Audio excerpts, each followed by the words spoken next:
আলহামদুলিল্লাহ রাব্বিল আলামিন ওয়াসসালাতু ওয়াসসালামু আলা আশরাফিল আমবিয়া ওয়াল মুরসালিন নবিয়িনা মুহাম্মদ ওয়া আলিহি ওয়া আসহাবিহি আজমাইন আম্মা বাদ। সম্মানিত ভাই ও বন্ধুগণ, আল্লাহ সুবহানাহু ওয়া তাআলা বলেছেন, ফামান যুহজিহা আনিন নার। দুনিয়াতে যত সফলতা অর্জন করুক না কেন মানুষ, এটা চূড়ান্ত সফলতা নয়, সাময়িক সফলতা। কিয়ামতের দিন যে ব্যক্তিকে জাহান্নাম থেকে দূরে সরিয়ে দেওয়া হবে, ওয়া উদখিলাল জান্নাহ, আর জান্নাতে প্রবেশ করায় দেওয়া হবে, বলা হবে যাও তোমার জান্নাতে এন্ট্রেন্সের প্রবেশের অনুমতি দেওয়া হলো, ফাকাদ ফাস, এই ব্যক্তি সবচেয়ে সফল হয়ে গেল। এই হলো সফলতা। এই সফলতার পরে আর কোনো ব্যর্থতার গ্লানি, ব্যর্থতার কোনো আশঙ্কা তাকে তাড়া করবে না। যে ব্যক্তি একবার প্রবেশ করবে জান্নাতে, আর সেখান থেকে সেই নেয়ামত তার কাছ থেকে কখনো ছিনিয়ে নেওয়া হবে না। আল্লাহ তাআলা আমাদের সবাইকে জান্নাতের অধিবাসী হওয়ার তৌফিক দান করুন। যারা অমুসলিম, জাহান্নাম তো তাদেরই জন্য, কিন্তু মুসলমানদের মধ্যেও এরকম বহু হতভাগা, বহু কপাল পড়া মানুষ আছেন যারা তাদের কৃতকর্মের কারণে জান্নাতে যাওয়ার সৌভাগ্য থেকে বঞ্চিত হবেন, তারাও জাহান্নামে যাবেন। রাসূল আকরাম সাল্লাল্লাহু আলাইহি ওয়াসাল্লামের বিভিন্ন হাদিস থেকে সেরকম 17টি শ্রেণীর কথা আজ আমরা উল্লেখ করব। যেই 17 শ্রেণীর লোক এরা জান্নাতে ঢুকে চূড়ান্ত সফলতা এবং সার্থকতা অর্জন করবার সৌভাগ্য থেকে বঞ্চিত হবে, বরং এরা জাহান্নামে যাবে। এরপরে তাদের সেখানে শাস্তি হওয়ার পরে কোনো কালে আল্লাহ সুবহানাহু ওয়া তাআলার দয়া হলে তখন তারা জান্নাতে আসবে। তাহলে মুসলিম হয়েও যে সমস্ত লোকেরা জান্নাতে যাওয়ার সৌভাগ্য অর্জন করবে না, এই সৌভাগ্য থেকে বঞ্চিত হবে সেই হতভাগা লোকদের ভিতরে 1 নম্বর হলেন অবৈধভাবে হারাম পথে উপার্জন করে যে ব্যক্তি দেহ গঠন করেছে, ওই দেহ জান্নাতে প্রবেশ করবে না। ওই দেহের জন্য জান্নাত হারাম, নো এন্ট্রি। সে যতই ভালো কাজ করুক না কেন, তার দেহ যদি হারাম খাদ্য দিয়ে তৈরি হয়, তাহলে সেই দেহ জান্নাতে প্রবেশ করবে না। এ বিষয়ে নবী আলাইহিস সালামের বহু হাদিস রয়েছে। নাম্বার 2, আত্মীয়তার সম্পর্ক ছিন্নকারী ব্যক্তি, যেই কোনো অজুহাতেই হোক না কেন, নিজের ভাইয়ের সাথে, নিজের বোনের সাথে, মায়ের সাথে, বাবার সাথে, ফুফুর সাথে, চাচার সাথে, মামুর সাথে, খালার সাথে, চাচাতো ভাই বোনের সাথে, ফুফুর সাথে সংশ্লিষ্ট যারা আছে তাদের সাথে, এক কথায় রক্ত সম্পর্কীয় যত আত্মীয় আছে তাদের সাথে, এবং কি শ্বশুরবাড়ির লোকজন আছে, কোনো যুক্তিসঙ্গত কারণ ছাড়া তাদের সাথে আপনি সম্পর্ক ছিন্ন করলেন। আত্মীয়র সাথে সম্পর্ক যে ব্যক্তি ছিন্ন করে, এই ব্যক্তির জন্য জান্নাতে প্রবেশের সুযোগ নাই। নবী আলাইহিস সালাম বলেছেন, লা ইয়াদখুলুল জান্নাতা কাতি'।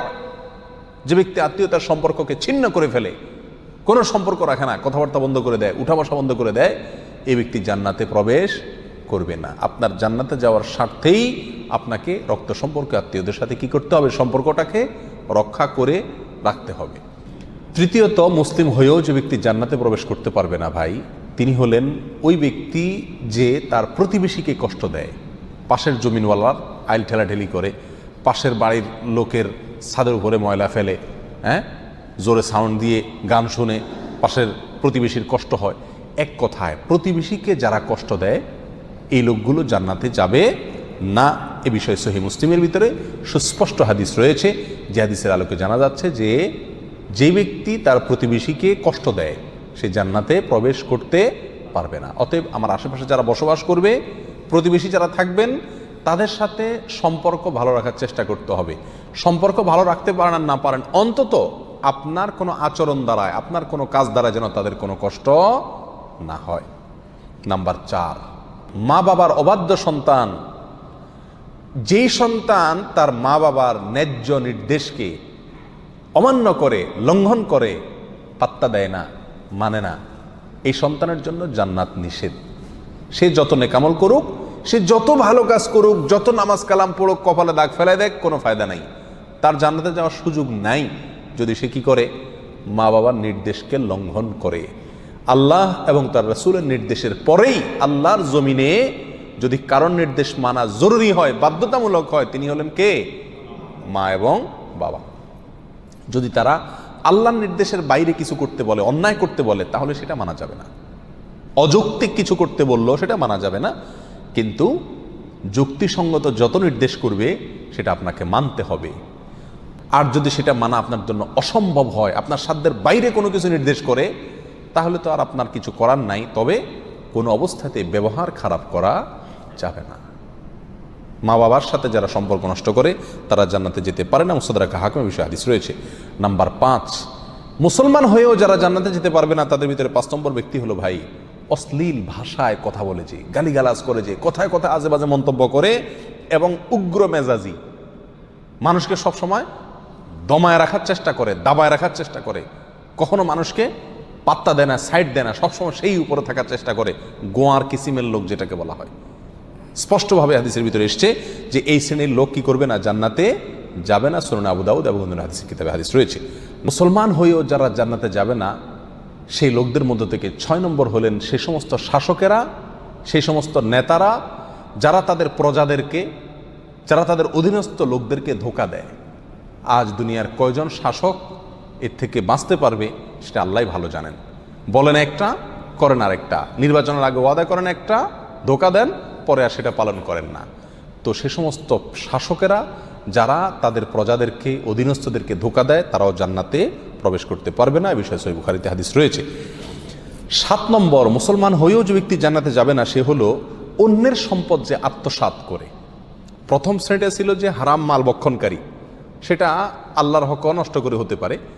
আর এই 7 নম্বর পয়েন্টটা হলো যে কোনো মানুষের হক আপনি নষ্ট করে টাকা কামাই করলেন, যেভাবেই হোক, সেটা ধোঁকা দিয়ে হোক, প্রতারণা করা হোক, হাওলাত নিয়ে আটকায় দিয়ে হোক, চান্সে চুরি করে হোক, অথবা চিটারি করে হোক, যেই কোনোভাবে অন্যের সম্পদ যদি আত্মসাৎ করেন গায়ের জোরে বা বুদ্ধির জোরে আর করে সেটা আপনি দখল করে ফেলেন, তো মনে রাখবেন এই ব্যক্তির জন্য জান্নাতে যাওয়ার কোনো সুযোগ নাই। নাম্বার 8, উপকার করেও যে ব্যক্তি খোঁটা দেয়, কাউকে উপকার করছে, করে কি করে, খোঁটা দেয়, এই ব্যক্তি জান্নাতে যাবে না। মদ পানকারী ব্যক্তির কথাও আছে হাদিসে সুনান নাসাইর, যে উপকার করে কাউকে খোঁটা দিলেন, উপকার করছেন, জীবনে কোনোদিন বলতে পারবেন আমি তোমার জন্য করছি, তাহলে আল্লাহর কাছ থেকে তো বিনিময় পাবেনই না, উপরন্ত শাস্তি হিসাবে জান্নাতেও আপনার প্রবেশের সুযোগ থাকবে না। সাবধান, কারোর জন্য কিছু করেছেন জীবনে, মুখের বাহির সেটা কোনোদিন করা যাবে না। আর যদি করছেন তাহলে এই উপকার করার চাইতে না করা আপনার জন্য ভালো ছিল, কারণ না করলে আপনি কোনো গুনাহগার হতেন না, কিন্তু করার কারণে, করে খোঁটা দেওয়ার কারণে আপনি জাহান্নামী হচ্ছেন, গুনাহ করছেন। আল্লাহ তাআলা আমাদেরকে হেফাজত করুন। নাম্বার 9, চগলখোর ব্যক্তি ভাই, চগলখোর যে ব্যক্তি এর কথা ওর কাছে লাগায়, ওর কথা এর কাছে লাগায়, সবার কাছে ভালো থাকার চেষ্টা করে, মুনাফিক কিসিমের লোক। এরা সমাজের সমস্ত ঝগড়া ফাসাদ লাগানোর ক্ষেত্রে মূল ভূমিকা রাখে। আল্লাহ মাফ করুন, এই চরিত্র আমাদের অনেকের ভেতরেই কম বেশ আছে। এই চগলখোর লোক জান্নাতে প্রবেশ করবে না, সহিহ মুসলিম হাদিসে রয়েছে। নাম্বার 10, অন্যের পিতাকে যে নিজের পিতা বলে পরিচয় দেয়। অনেক পালক পুত্র আছে নিজের জন্মদাতা বাবাকে বাবা হিসাবে পরিচয় দেয় না, যে লালন পালন করে তাকে বাবা হিসাবে পরিচয় দেয়। তো অন্যের পিতাকে যদি নিজের পিতা হিসাবে পরিচয় দেয় এই ব্যক্তিও জান্নাতে প্রবেশ করবে না, এবং সহিহ বুখারীতে হাদিস রয়েছে, যদিও সে কি হয়, মুসলমান হয়। নাম্বার 11, অহংকারকারী, গর্বকারী যে ব্যক্তি খুব অহংকার করে, দাম্ভিকতা দেখায়, অহমিকা দেখায়, প্রদর্শন করে, অথবা মনে মনে নিজেকে খুব বড় মনে করে, এই কপাল পড়া যত ভালো মানুষই হোক সে মুসলমান হয়েও কি করতে পারবে না, জান্নাতে যেতে পারবে না। নবী আলাইহিস সালাম বলেছেন, লা ইয়াদখুলুল জান্নাতা মান কানা ফি কলবিহি মিসকালু যাররাতিন মিন কিবর, যার অন্তরে বিন্দু পরিমাণে, সরিষার দানা পরিমাণে বা অনুপরিমাণে অহংকার আছে, এই ব্যক্তি জান্নাতে প্রবেশ করবে না। বিনয়ী মানুষেরা জান্নাতে যাবে, বিনয়ী যারা নিজেকে ছোট মনে করে, সবসময় অন্যকে বড় মনে করে, নিজের দোষের কথা আগে দেখে, নরম থাকে, অহংকার করে না, এই লোকগুলো জান্নাতি। আর যারা অহংকার করে এই লোকগুলো জাহান্নামী। আল্লাহ তাআলা আমাদেরকে হেফাজত রাখুন। 12 নম্বর, যে ব্যক্তি মুসলিম হয়েও জান্নাতে যাবে না, জান্নাতে যাওয়ার সুযোগ থেকে বঞ্চিত হবে, সে ব্যক্তি হলো ওই ব্যক্তি যে ব্যক্তি রাসূলুল্লাহ সাল্লাল্লাহু আলাইহি সাল্লামের নাফরমান। রাসূলুল্লাহ সাল্লাল্লাহু আলাইহি সাল্লামের নির্দেশ জানার পরেও সেটাকে কি করে না, কেয়ার করে না। বাপদাদার নির্দেশকে অগ্রাধিকার দেয়, 14 গোষ্ঠী কী করে আসছে সেটাকে অগ্রাধিকার দেয়, পীর সাহেব কী বলছেন সেটাকে অগ্রাধিকার দেয়, যদি রাসূল সাল্লাল্লাহু আলাইহি সাল্লামের কথার বিপরীত হয়, এরকম যদি হয় তাহলে সেই ব্যক্তি জান্নাতে প্রবেশ করবে না। নবী আলাইহিস সালাম বলেছেন, কুল্লু উম্মতি ইয়াদখুলুনাল জান্নাতা ইল্লা মান আবা, আমার উম্মতের প্রত্যেক সদস্য সবাই জান্নাতে যাবে, শুধু যে অস্বীকার করলো সে জান্নাতে যেতে পারবে না। সাহাবা ইকরাম প্রশ্ন করলেন, ওয়ামাই আবা ইয়া রাসূলুল্লাহ, হে আল্লাহর রাসূল অস্বীকার করছে কে? তিনি বলেছেন, মান আতাআনি দাখালাল জান্নাহ ওমান আসানি ফাকাদ আবা, যে ব্যক্তি আমার হুকুমকে আমার নির্দেশকে মান্য করেছে মেনে চলেছে সে জান্নাতে যাবে, আর যে আমার নির্দেশকে মান্য করে নাই সে অস্বীকার করলো, আর যে অস্বীকার করলো সে জাহান্নামে যাবে, সে জান্নাতে যাবে না। নাম্বার 13, মুসলিম হয়েও যে ব্যক্তি জান্নাতে যাবে না সে ব্যক্তি হলো ওই মহিলা যে মহিলা অকারণে স্বামীর কাছ থেকে তালাক চায় কথায় কথায়। আমাদের মা বোনদের ভিতরে অনেকের ভেতরে এই চরিত্র আছে, এই দোষ আছে, কথায় কথায় স্বামীর কাছ থেকে তালাক চায়। এর আগে এক আলোচনায় বলেছিলাম ইবলিস শয়তানের কাছে সবচেয়ে প্রিয় কাজ, যেই কাজে ইবলিস শয়তান সবচেয়ে বেশি খুশি হয় সেটা হলো একটি দাম্পত্য জীবনে যখন বিচ্ছিন্নতা এসে যায়, স্বামী স্ত্রীর ভিতরে যখন বিচ্ছেদ ঘটে যায় তখন শয়তান সবচেয়ে বেশি খুশি হয়। একজন মানুষ হত্যা করলে, একজন মানুষ মদ পান করলে, একজন মানুষ চুরি করলেও শয়তান এত খুশি হয় না যত খুশি হয় পারিবারিক জীবনে বিচ্ছিন্নতা ঘটে গেলে। এই জন্য এই বিচ্ছিন্নতা চাওয়া, তালাক চাওয়া এটাও দোষের বিষয়। কোনো মহিলা যদি রাগের কারণে তালাক চায় স্বামীর কাছে কথায় কথায়, তাহলে এরাও জান্নাতে প্রবেশ করবে না। আল্লাহ তাআলা আমাদের মা বোনদেরকে হেফাজত করুন। সুনানে তিরমিজিতে এই বিষয়ে হাদিস রয়েছে। নাম্বার 14, মুসলিম হয়েও যারা জান্নাতে যাবে না তারা হলো দুনিয়ার উদ্দেশ্যে যারা ইলম অর্জন করে। দুনিয়ার উদ্দেশ্যেই কি করে? ইলম অর্জন করে। কোরআন হাদিস শিখে পয়সা কামাই করার জন্য, চাকরি করার জন্য, বা এটা বিক্রি করে খাওয়ার জন্য, এই ধান্দা যদি ইলম অর্জন করে তাহলে সে ব্যক্তিও জান্নাতে প্রবেশ করবে না। যদি কেউ দুনিয়াতে ইলম শিখে কিসের জন্য? দুনিয়ার কোনো ধান্দা, দুনিয়ার কোনো উদ্দেশ্যে, মানুষের কাছে বড় সাজবে, হ্যাঁ, মানুষের কাছে মর্যাদা পাবে, সম্মান পাবে, মৌলানা সাহেব হবে, মুফতি সাহেব হবে, বক্তা সাহেব হবে, টাকা পয়সা কামাবে, দাওয়াত টাওয়াত খাবে, এই ধান্দায় যদি কোনো মৌলবী হয়, কোনো মানুষে এলেম শিখে, তাহলে সে ব্যক্তিও জান্নাতে যেতে পারবে না। আল্লাহ তাআলা আমাদেরকে হেফাজত করুন। নাম্বার 15, যে ব্যক্তি মাথায় কালো কলব ব্যবহার করে, চুলের মধ্যে, দাড়ির মধ্যে পিওর কালো কলব, যেখানে কোনো প্রকার মেহেদি টেদির মিক্সও নাই, একেবারে পিওর কালো কলব ব্যবহার করে, এই ব্যক্তিও জান্নাতে যাবে না। সূরা নাসাতে হাদিস রয়েছে। নাম্বার 16, রিয়াকারী ব্যক্তি, যে ব্যক্তি আমল করে, ভালো কাজ করে মানুষকে দেখানোর জন্য। বিশেষ করে আজ প্রিয় ভাইরা, অর্থনৈতিক যত ইবাদত আছে এগুলোর ভেতরে উদ্দেশ্যের অসাধুতা প্রচণ্ড পরিমাণে থাকে। আমরা এগুলো করি অথচ ধান্দা থাকে মানুষ আমাকে বাহবা দিবে, হ্যাঁ, আমাকে দানবীর বলবে, বা সবাই জানবে যে আমি দান টান করি, সবার কাছে আমি এটা ভালো সাজবো, এই একটা মানসিকতা কাজ করে। এটাকে রিয়া বলা হয়, লৌকিকতা বলা হয়। আপনি কোনো নেকামল, কোনো ভালো কাজ, সেটা অর্থনৈতিক হোক আর শারীরিক ভালো কাজ হোক, এটা করে যদি মানুষকে দেখানোর উদ্দেশ্যে করে থাকেন তাহলে সেই আমলটি নেকামল হয়ে আপনার জন্য জান্নাতে যাওয়ার কারণ হওয়া তো দূরের কথা, এটি বরং আপনাকে জাহান্নামে নিয়ে যাবে। এটা শিরকে আসগর।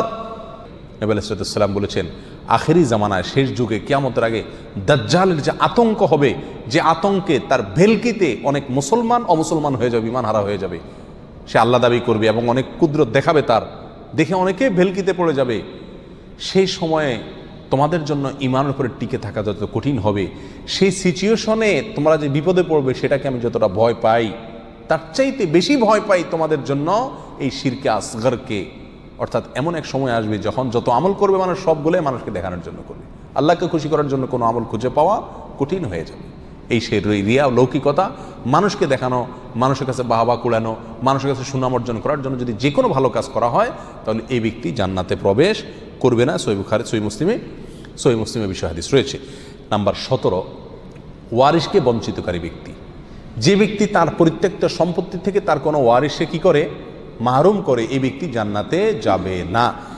সুনান ইবনে মাজাতে এই বিষয় হাদিস রয়েছে। সম্মানিত ভাইয়েরা, কোনো ওয়ারিশ, আপনার কোনো সন্তান, আপনার কোনো ওয়ারিশ, সে যদি অন্যায় করে, আপনাকে শরীয়ত অধিকার দেয় নাই এটা বলে যাওয়ার যে আমি মরার পরে তাকে আমার কোনো সম্পত্তির ভাগ দিবা না। বহু মা বাপ এই কাজটি করেন, অনেক অভিভাবকরা এই কাজটি করেন, বলে যান মৃত্যুর আগে আমি মারা যাওয়ার পরে সে আমার লাশের কাছে আসবে না, আমার জানাজা পড়তে আসবে না, সে এগুলোর চেয়ে বড় কথা হলো সে আমার সম্পত্তিতে কোনো ভাগ পাবে না, সেজন্য ভিটাতে না আসে। মনে রাখতে হবে, আপনার ঘরে জন্ম নেওয়ার কারণেই আল্লাহ সুবহানাহু ওয়া তাআলা অধিকার দিয়েছেন আপনার সম্পত্তিতে তার হক আপনার মৃত্যুর পরে সে পাবে। সে যদি মন্দ হয় তার হিসাব আল্লাহ নেবেন, কিন্তু আপনি তাকে পরিত্যক্ত সম্পত্তি থেকে বঞ্চিত করার অধিকার আপনাকে ইসলাম দেয় নাই। কোনো সন্তানকে তেজ্য পুত্র করা এই জন্য শরীয়তের কাছে গ্রাহ্য বিষয় নয়। প্রচলিত আইনে হতে পারে তেজ্য পুত্র, আমি জানি না, কিন্তু ইসলামের দৃষ্টিতে তেজ্য পুত্র করার কোনো সুযোগ নাই। হ্যাঁ, অমুসলিম হলে সে সম্পত্তি পাবে না, সেটা ভিন্ন বিষয়, কিন্তু যতক্ষণ পর্যন্ত মুসলিম থাকবে ততক্ষণ পর্যন্ত পরিত্যক্ত সম্পত্তি তা কী করা যাবে না, বঞ্চিত করা যাবে না। যদি কেউ করে তাহলে সে কী হবে না, জান্নাতে প্রবেশ করতে পারবে না। এই 17 শ্রেণীর লোক, এরা মুসলিম হয়েও কি করতে পারবে না ভাই, জান্নাতে যেতে পারবে না। এর ভিতরে বেনামাজি, তার কথা তো বলাই বাহুল্য, কারণ ইচ্ছাকৃত নামাজ যদি ত্যাগ করে সব সময়, তাহলে তো ওলামা একরামের অনেকের মতো সে মুসলমানই না। আমরা এখানে বলেছি যে মুসলমান 5 ওয়াক্ত নামাজ কালাম পড়ে এরপরেও জাহান্নামে যাবে যারা, তারা হলো 17 শ্রেণীর লোক। আমরা এক নজরে আবারও বলে দিচ্ছি, হারাম খাদ্য যে গ্রহণ করে, 1, 2 আত্মীয়তার সম্পর্ক ছিন্ন করে যে, নাম্বার 3 প্রতিবেশীকে যে কষ্ট দেয়, নাম্বার 4 মা বাবার অবাধ্য সন্তান, মা বাবার কথা শোনে না সে, নাম্বার 5 উগ্র মেজাজি, তেড়া, গোয়ার, সবাইকে দমায় রাখে, এই টাইপের লোক। নাম্বার 6 অধীনস্থদেরকে, প্রজাদেরকে, যে সমস্ত শাসকেরা, যে সমস্ত রাজারা, যে সমস্ত রাষ্ট্রপ্রধানেরা, সরকার প্রধানেরা বা যে যে লেভেলে আছে সে তার প্রজাদেরকে ধোঁকা দেয় যে তারা। নাম্বার 7 অন্যের সম্পদকে অন্যায়ভাবে আত্মসাৎকারী ব্যক্তি। নাম্বার 8 উপকার করে কারোর খোঁটা দেয় যে ব্যক্তি, সে জান্নাতে যাবে না। নাম্বার 9 চগলখোর ব্যক্তি জান্নাতে যাবে না, মানুষের পিছনে কথা লাগায় বেড়ায় একজনের আরেকজনের কাছে। নাম্বার 10 অন্যকে নিজের পিতা হিসাবে, নিজের বাবাকে না বলে, পরিচয় না দিয়ে অন্যকে নিজের বাবা হিসাবে, পিতা হিসাবে পরিচয় দেয় যে ব্যক্তি, সে। নাম্বার 11 গর্ব এবং অহংকার করে যে ব্যক্তি, যার মনের ভিতরে অহংকার আছে, সেই জান্নাতে প্রবেশ করবে না। নাম্বার 12 রাসূলুল্লাহ সাল্লাল্লাহু আলাইহি সাল্লামকে যে ব্যক্তি ফলো করে না, তার নির্দেশকে মান্য করে না, সেই ব্যক্তি। নাম্বার 13 অকারণে তালাক কামনা করে, তালাক চায় যে মহিলা, সেই মহিলা। নাম্বার 14 দুনিয়াবি উদ্দেশ্যে যারা এলেম শিখে, কোরআন হাদিস শিখে, এলেম অর্জন করে, আলেম হয় দুনিয়াবি উদ্দেশ্যে, দুনিয়ার কোনো ধান্দায়, আল্লাহকে খুশি করা ছাড়া অন্য কোনো ধান্দায়, তারা। নাম্বার 15 চুলে বা দাড়িতে কোনো জায়গায় কালো কলব, পিওর কালো কলব ব্যবহার করে যারা, তারা। এবং নাম্বার 16 যে কোনো ভালো কাজ করে সেখানে মানুষকে দেখানো, এটা ফলাও করা, প্রচার করা, এই উদ্দেশ্য থাকে যাদের, তারা। নাম্বার 17 ওয়ারিশকে বঞ্চিত করে তার হক থেকে, এরকম অভিভাবক। এই শ্রেণীর লোকেরা মুসলমান হয়েও জান্নাতি হতে পারবে না। আল্লাহ তাআলা আমাদের সবাইকে এই দুর্ভাগাদের তালিকা থেকে আমাদের নামগুলোকে বের করে আনার তৌফিক দান করুন। চেষ্টা করব এই 17 শ্রেণীর কোনোটিতে যাতে আমার নাম না থাকে, এটাকে টাঙায় রাখবো, ঝুলায় রাখবো লিস্টটাকে, এবং আমার ভেতরের কোনো পয়েন্ট আছে কিনা সেটা দেখে যাচাই করে সেখান থেকে নিজেকে বের করে আনবো ইনশাআল্লাহ। এরপরে আল্লাহ সুবহানাহু ওয়া তাআলার কাছে জান্নাত চাইতে পারবো, আশা করতে পারবো জোরালোভাবে। আল্লাহ সুবহানাহু ওয়া তাআলা আমাদের সবাইকে আখিরাতে কিয়ামতের দিন একেবারে ফার্স্ট চান্সে, প্রথম চান্সেই জান্নাত যেন আমরা লাভ করতে পারি, জাহান্নাম থেকে মুক্তি নসিব যেন হয়, সেই তৌফিক দান করুন। জাযাকুমুল্লাহ ওয়া আখিরু দাওয়ানা আলহামদুলিল্লাহি রাব্বিল আলামিন।